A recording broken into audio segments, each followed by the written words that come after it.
First of all, I'm Sheriff Lopez, Osceola County Sheriff's Office. I want to thank each and every one of you for being here today. I want to talk to you about some drug statistics in Osceola County.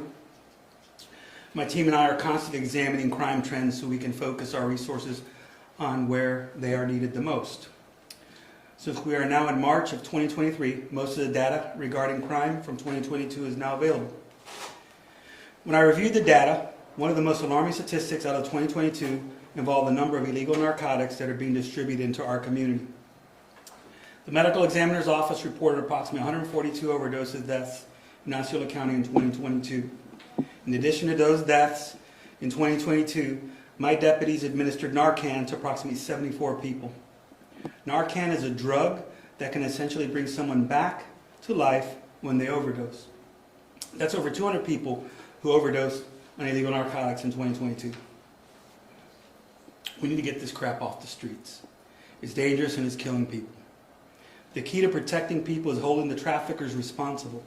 We go after the higher level drug dealers so we can stop the people who are pushing this junk into our community. To be clear, we're not talking about the users.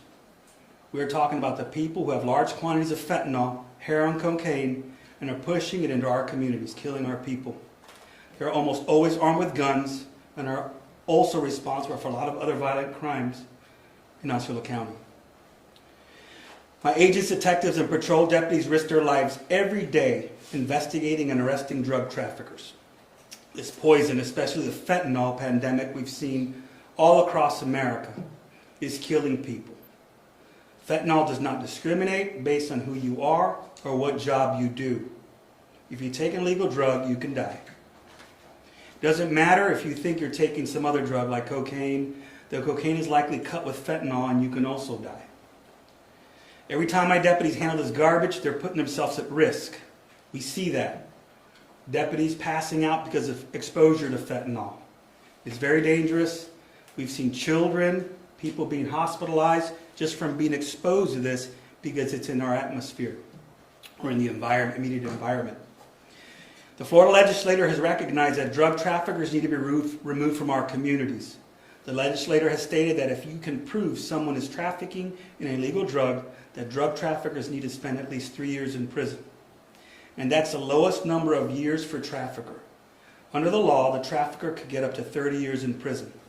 The levels of mandatory prison time increase with the amount of drugs the trafficker has. The mandatory prison sentence under the law for drug trafficking are 3, 7, 20, and 25 years. Again, it also depends on how much we can prove the trafficker has and how much they are pushing into our communities. In 2022, my agency arrested approximately 73 people for trafficking in illegal narcotics. Recently, my agency checked in the clerk of the court's website to see how many drug traffickers who were arrested in 22 went to prison on a mandatory minimum sentence. Out of the 73 people my agency arrested in 22, guess what that number was? Take a guess, anybody? 0. That's pretty sad.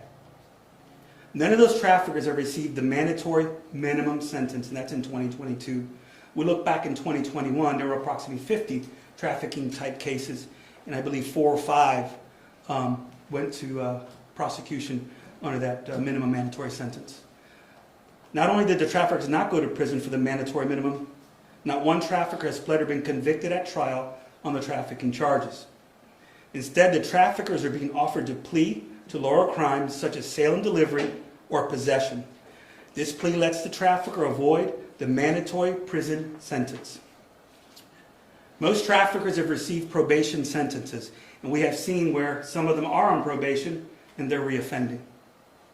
Unfortunately, these sentences are basically saying that the crime of drug trafficking does not exist in Osceola County. I can tell you that in 2022, it existed 73 times at my agency, 8 additional times at the Kissimmee Police and the St. Cloud Police Department. Currently, 35 cases of drug trafficking from 2022 have been resolved in Osceola County. None of them have been resolved with the mandatory minimum sentence or even the charge of drug trafficking.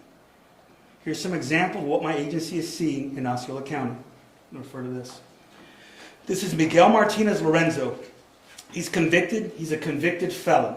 He has been arrested 12 times for felonies and 11 times for misdemeanors. He has been convicted of 4 felonies and 9 misdemeanors.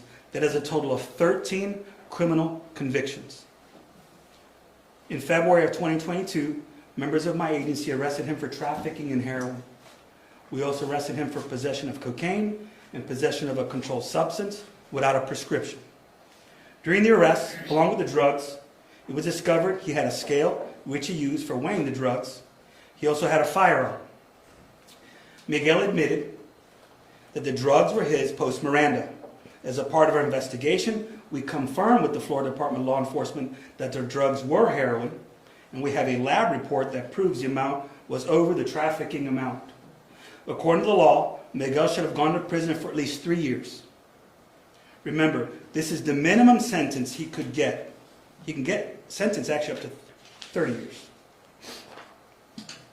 Unfortunately, he didn't even plead to drug trafficking. Instead, the state lowered his trafficking charge to possession with intent to sell.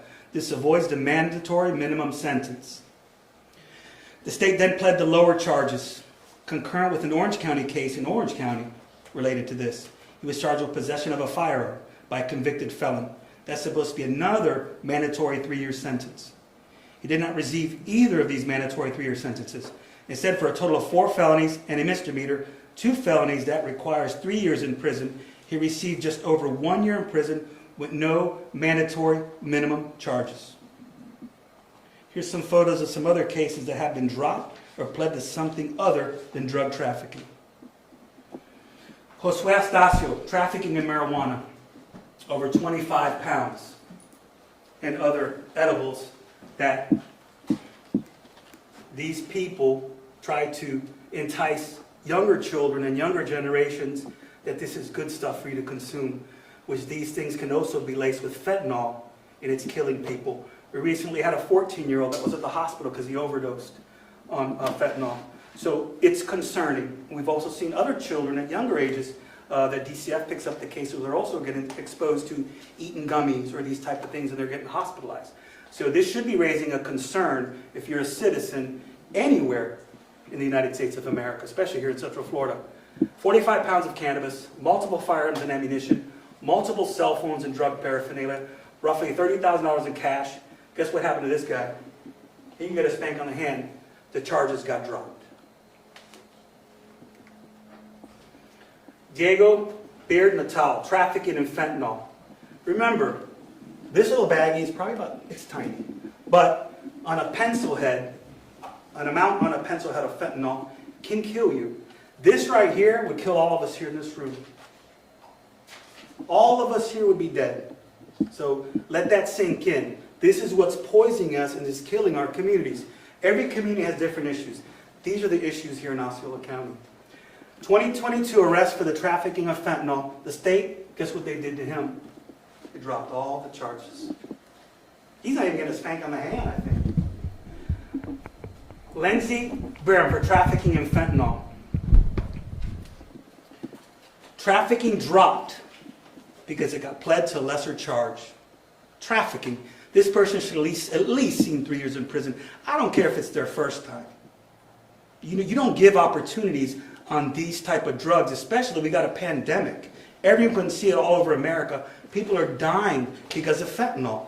We need to send a strong message to these people that we're not going to tolerate this here in our state. We've seen it in Philadelphia, New York. We've seen these zombie-like people in these states. We need to make sure that that doesn't happen here in Central Florida. David Calhoun, trafficking fentanyl. 2022, trafficking fentanyl. Guess what he got? Same thing. Dropped all the charges. Dropped the charges, folks. Mary Figueroa, trafficking in fentanyl. Remember, one little baggie can kill everyone in this little room. If the potency is strong enough, that's realistic. Guess what the state did? Dropped all the charges. Alexander Hernandez, trafficking in fentanyl. Same thing, 2022. The state dropped all the charges. I believe that's our last slide. Want to bring that back?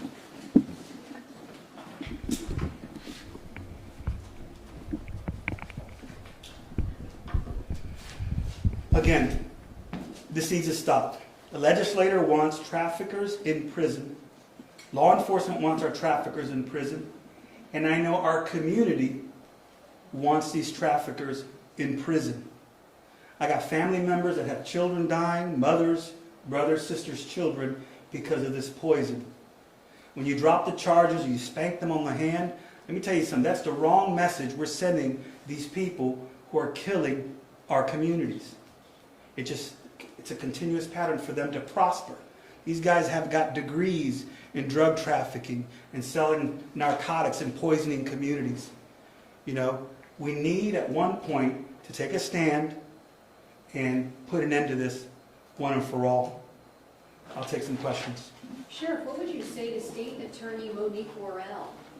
Well, you know, Yeah. go ahead, say the question. No, I was just going to say, you mentioned all of these arrests, but no prosecution. You know, that's a good question. It's raising a concern, and that's why we're having this press conference today. Our detectives are constantly in contact with the state. And we also look at case dispositions. And when you see a case that is being pled down to a sale and delivery instead of the trafficking, that means there was probable cause and there was beyond a reasonable doubt. So it's not a training issue here. I don't understand what the issue is. And today we're bringing light to this because you as a concerned citizen in Osceola County, this is a public safety concern issue. And I think everyone should understand, and that question should be raised in order so we can start holding people who are doing this accountable. Have you spoken with the state attorney? I have not spoken with her at this point, and I'll tell you why. 2021, there was approximately 50 cases. About 5 got sent that were trafficking. 5 got the minimum mandatory. Now we're in 2022. And out of the 73, 0 so far of the 29 that have been that went through prosecution have not gotten the minimum mandatory. I don't think that it's going to be effective, me having a conversation with them about this. It's a pattern, and someone needs to take some action on this. Sure. Sheriff, I don't know what she's going to say to you, but as the last few weeks we have been dealing with some questions in her office, she has said it is law enforcement that isn't bringing enough evidence in order to have probable cause or to convict these folks. What do you say about the work that your deputies are doing here? Well, you know, going back to the 29 cases so far that have been pled down to a lesser charge, those cases were properly presented for prosecution. So I don't have an answer to that. I think that if there is an underlying issue, it needs to be fixed because public concern, people are dying, and the reality is that, you know, everyone's going to have their issues, but this is something that's been big in our community, and now we're seeing this pattern. I don't want to go into 2023 and continue to see people dying. This is 73 people that could be in prison for poisoning and killing people.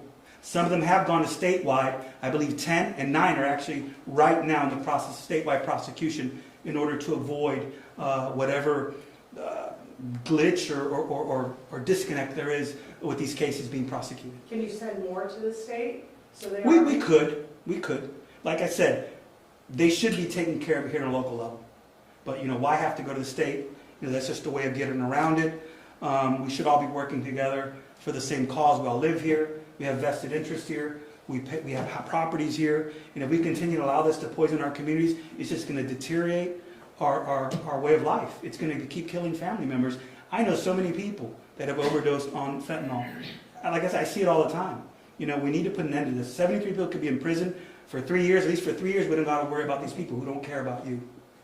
Algo así, si ella dice vamos a colaborar, ¿hay espacio para colaborar o está muy seguro de que el trabajo que sus alguaciles están haciendo es lo correcto y simplemente de hecho el error es allá? Siempre hay espacio para colaborar y entrenar y entendernos uno a otro para que todos juntos, como uno, podemos dar los cargos adecuados a esta gente que están envenenando nuestras comunidades. Pero los ejemplos que yo te he dado, 29 casos, le bajaron los cargos. En vez de darle lo mínimo para que se vayan para la prisión por 3 años, le dieron probatoria, 1 año. Eso quiere decir que no es falta de entrenamiento, no es falta de causa probable. Son otras razones que yo mismo no entiendo. Y ahora, cuando yo estoy viendo estas cosas y no se nos están trayendo la luz, nosotros como hispanos y latinos vemos que nuestras comunidades, como ustedes vieron ahí, muchos de los traficantes, tristemente, lamentablemente, que estamos aquí en Osceola County, son hispanos. Nosotros mismos nos estamos envenenando y matando. Ahora, cuando le estamos presentando estos casos al Estado y no están haciendo nada, eso es lo que me afecta a mí, me afecta a ti y a toda la gente que tiene familiares en las comunidades latinas como Osceola County. ¿Y sienten ustedes que están batallando contra lo mismo y yendo en círculos? Claro que sí. Algunos están bajo probatoria y están cometiendo los mismos delitos enseguida que salen porque no le dan los cargos adecuados. Ejemplo, el que tenía las pistolas debería haber ser cogido mínimo 6 años en la prisión. Le dieron como 15 meses de probatoria, 1 año y 1 día y 15 meses de probatoria. Eso es ridículo. Eso es ofensivo. Porque ese mismo veneno que le está metiendo a la comunidad puede ser tu hijo, tu ser querido, que matan. Y lo hacen en Orange y lo hacen en Osceola.